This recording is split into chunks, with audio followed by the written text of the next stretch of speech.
When setting up material items, you can choose to make them managed or unmanaged. This module explains the difference between the two, as well as the benefits of each and when they are most appropriate to use. Material items can be found in the Materials section of Global Settings. In your list of materials, managed items are indicated by this blue icon displaying a trio of boxes. Unmanaged items do not have any icon, as shown down here. So what's the difference between the two? For managed items, adjustments to your stock levels and unit costs in Tidy are tracked in your zero accounting system. Therefore, you can't just go into the material item and directly adjust the stock levels or unit costs. This can be seen in the managed item 15% silver brazing sticks. When you click Edit on it, you can view the unit cost of $175.79, but you cannot change it. Similarly, there is no option to manually edit the stock level. When you click on the red pen, the only options that appear are to change the stock reorder level and stock max level. However, the stock level itself remains uneditable. The purpose for this aspect of managed items is that it enables you to keep a complete and consistent audit trail of all transactions.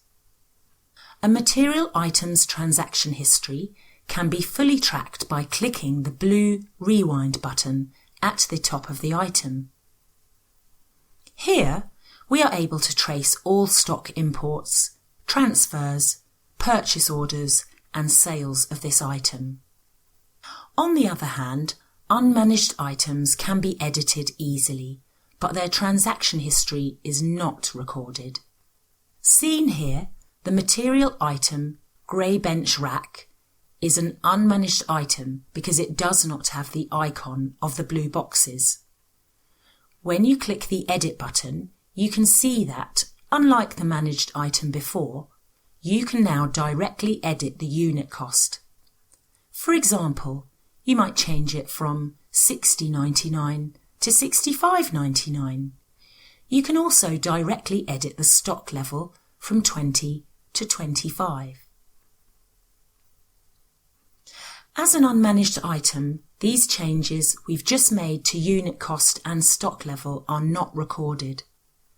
There is no way to view transaction history, so there is no blue rewind icon along this top bar for the unmanaged material item grey bench rack.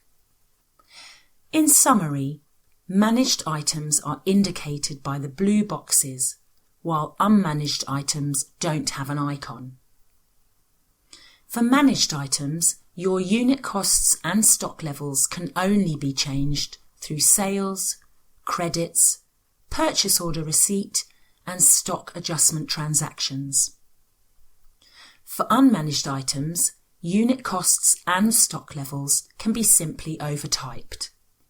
This makes them easier to work with, but it also means that you don't get an audit trail of that item's transaction history. On the other hand, managed items do have a full transaction history, which is also mirrored in your zero accounting system.